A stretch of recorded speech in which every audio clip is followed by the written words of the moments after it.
We've got Jimani Ingram, Neira, and Zada Porter after today's game against Georgia State. We will open it up for questions. Bob Dillner, App Weekly News, App TV. Ladies, I know you're disappointed, but just want to get your thoughts on the game in regards to, especially in that fourth quarter, with how tough it was out there on the court. What was your thoughts today on where you guys were maybe just lacking a little bit in this loss? To any of you? Personally, I just think we responded too late. We kind of let them get the momentum, especially going into halftime. And I think just going into the third quarter, we kind of had to come out ready. And I don't think we necessarily set the tone of that first starting group. So it's just on us to get better and, start the first half and the second half and just close it out. Zada, as a veteran representative of this team as well, what are your thoughts? I just think we lacked intensity today. With a record like 8-2, everybody's gunning for you. And I don't think that we came out with the edge that we needed to come out with to be one of the top 4 teams in the league. I just think we got to learn from it, grow from it, and get better next time. And Mara, you had a great game of points-wise and so forth. I just want to get your perspective going on from here. Next game mentality is always what every successful team has. What are your thoughts on what this team needs to do as now they go on the road after a 4-game homestand? I just think today we struggled in the paint, and you could see already that we scored only 55 points. It was a decent night for me from the three-point line, but that's not one of win us games. I just think that next game we need to adjust and find a way to get the ball into the paint and compensate threes and paint points. Any further questions? All right, thank you. We've got head coach Alaura Sharp after today's game against Georgia State. Coach, if you want to start with an opening statement, and then we'll open it up for questions. Yeah, I think Georgia State has a really good basketball team. I think that we knew that they were really hot. They'd won 3 out of 4 with wins over Coastal, wins over Old Dominion at Old Dominion. And so we knew that they had been really defending and being difficult to crack for people. And, I know it's my job to have our kids prepared. I just feel like we weren't us. And I think a lot of that was Georgia State forced us to not being us. But even just like transition, they smothered Liana Tafisi all the time, and she wasn't able to pop the ball around. And that's something that we're going to have to address and figure out before other people start doing that to us, because I thought it just made us out of sync, out of rhythm. But I'll be honest, I'm disappointed with our effort. I thought that, you show kids on film when you lack urgency. And sometimes you don't learn until someone exploits it. And walking out to closeouts, being late to our gaps. And I thought, playing defense with our hands instead of our feet in gaps. And even at the end, they shoot that layup and we're grabbing at her instead of stepping up and taking a charge. I just thought we were sloppy and not very sharp with some of that stuff. The good thing is we can clean that up. We can figure out how to handle when teams really put 2 people on Eliana. That's something we've got to address. And defensively, maybe this is what we needed to learn to crisp up those last little bits of our defense that we need to be better at. Bobby Phillips, 90.5 WASU and App Weekly News. So obviously not the way the team wanted to end this 4-game home stretch. However, morale has been really high in the 3 games leading up to it. How do you keep the team morale high going into Louisiana on Wednesday? Yeah, I think, I think I've said it in here before that you never want to overreact or underreact. Even going in and addressing them, you don't want to scream and yell at them before you watch the film, because sometimes you just don't know. You're looking at a stat sheet, which doesn't always tell the full story. But, we're just going to keep doing what we do. I've always taken the same approach as a head coach. Whether you win or you lose, you walk right back in and you address the things that need to be fixed immediately. Sometimes you win and they get better at those things, and sometimes it takes a loss like this. And so we'll address just crispening up our defense, and just trying to get ourselves back into rhythm. But again, I thought a lot of it was Georgia State's defense. I thought they did a really good job. And then today, Play for K, pink out game. What does it mean to play in a game like this today? Yeah, I mean, it's awesome. I spoke at the Under 4 media to the crowd, and it almost makes you emotional looking around. 1, just seeing how full the arena is, and 2, all the pink.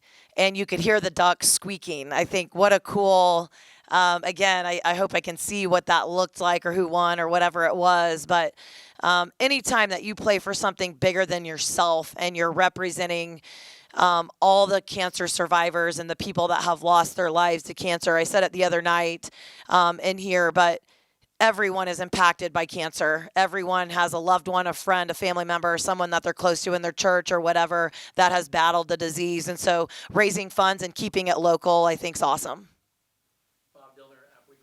TV, Alaura, you look at stats, and like you said, stats don't tell the whole tale. But at the same time, 33%, I mean, you guys have been shooting so well. How was it off in your mind today with what you saw out of your team?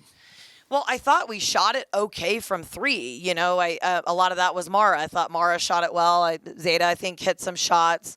But, we usually make 6 or 8 points in mid-range, and those weren't falling, and we need those.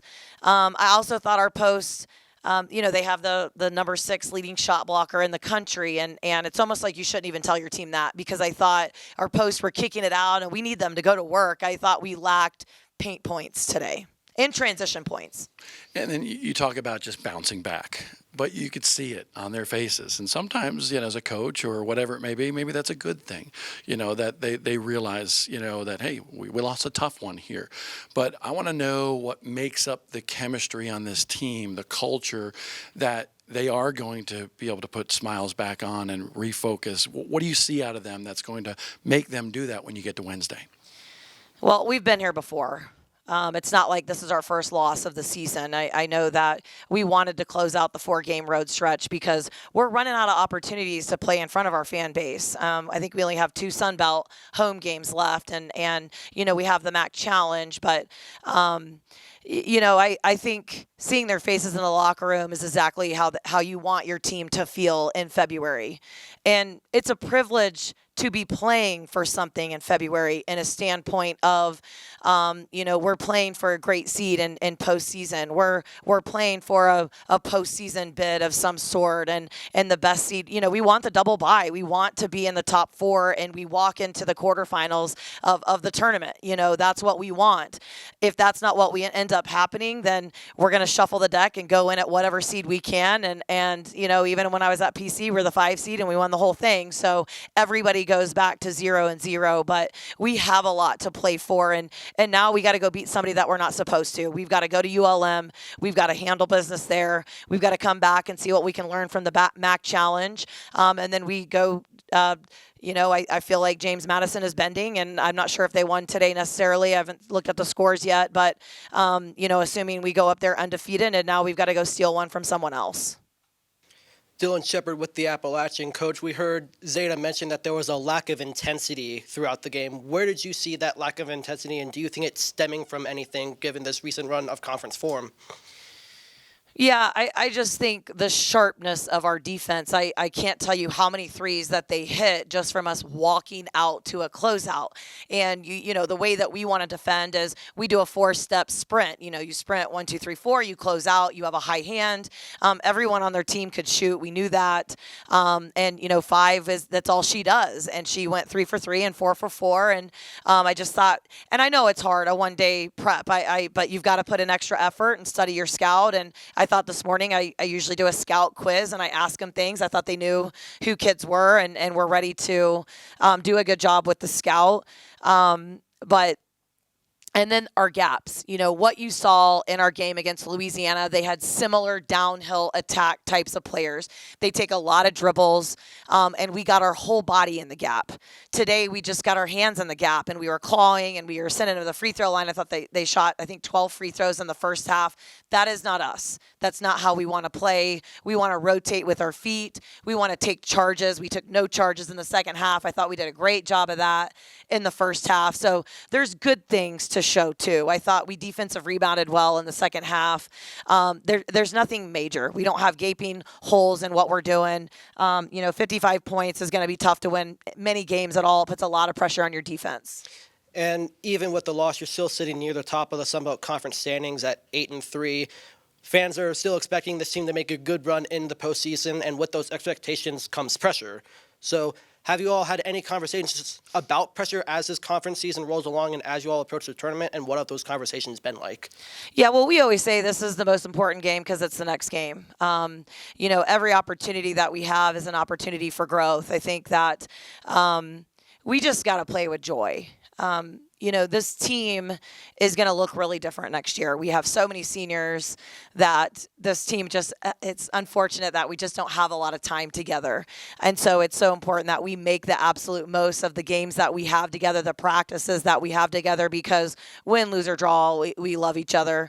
And I thought we lacked a little joy. I want to see us play with a smile and passion and have fun and not be frustrated and disappointed. I think they're disappointed with their effort and their lack of intensity, but sometimes disappointment turns into a great response, and so I'm looking forward to see how they respond. Jordan Luker with Appalachian Weekly News and 90.5 WASU. Coach Sharp, just looking at one of the positives of this game before you go on to face ULM, you had 36 rebounds in this game. One of the things I've seen, especially with this team, improve upon throughout the year is the rebounds. How are you going to use that to further in Sun Belt play? Yeah, I just think you have to be able to rebound the ball. There's these crazy stats that talk about, like if a team shoots 38% from the field and you give them an offensive rebound, every offensive rebound, their field goal percentage goes up by like 20-something%. And so if you give them a second shot, then you're in, 60%. And then if you give them another shot, it's almost guaranteed that there's going to be a foul or a made basket. And so you want to keep teams at their field goal percentage. Whatever it is, 38%, we're pretty high. But if teams are 38%, 39%, you want to hold them to that. If you foul them, which I thought we didn't do a very good job, and we're getting ready to go play ULM, who's they get to the free throw line as much as anyone. And so that goes back to, you want to keep them in their field goal percentage, not their free throw percentage, because their team field goal percentage, not to give everybody a math lesson, but it's 38%. Typically, kids are 70-80% at the free throw line. And so that's just a discipline thing, an awareness thing. And honestly, it's in our system of play that we don't want to foul and send teams to the free throw line. Hey, Coach Zach Cohen of App State Athletics. You talked about it a bit earlier, Eliana, and the smothering defense had on her. The full court press that they implemented really seemed to kind of get things out of rhythm. How are you going to address that in order to kind of get that pressure off Eliana and also to avoid those traps in the corner as soon as they cross that court and just get some more active passes? Yeah, well, we got to not put the ball in that corner. One of my old bosses that I used to work that called that the idiot box. We don't want to throw it right there, right? And so I just think, it's something that we've got to address and play live. We did it in a walkthrough yesterday. I probably should have done it live a few reps because of the aggressiveness. But I feel like our teammates, Eliana has done so much by herself that I feel like we kind of inbound and are just like, you got it. And I thought today was the day she didn't got it. I thought that they had two really aggressive defenders. They weren't letting her up the sideline, and they weren't letting her wheel back around, which she's had a lot of success with. So I'm glad this happened. So we have time to address it, and we've got some games ahead of us to get it addressed before the tournament. But our teammates they've got to come and help. Do you see any other players on the roster that you might see giving the ball in their hands a little bit more? Because, Zada, I know, is a tremendous ball handler, and, of course, Eliana has great handles. Is there anyone else you might see in trying to implement, a two-guard in the backcourt to try and help alleviate some of that pressure she's having to try and cross? Yeah, I think, Zada Porter, Emily Heggie, Asia Ennis, even Hekla, even though she's a freshman, I thought she did a good job with the pressure. I thought Zada had some, kind of careless turnovers when we had her up there. And, so I thought we tried some different things, but they were just really aggressive. But, I think we have a lot of players that we can get back there and help. We've seen so much pressure. I've never ran this much press offense in my life. It started with Miami of Ohio, and it's just never ended. So we have some experience, and we've just got to continue. And I just didn't think we pass faked either today. We played with the ball on top of our head, and they just got us really back on our heels, and we had a hard time recovering. Thank you.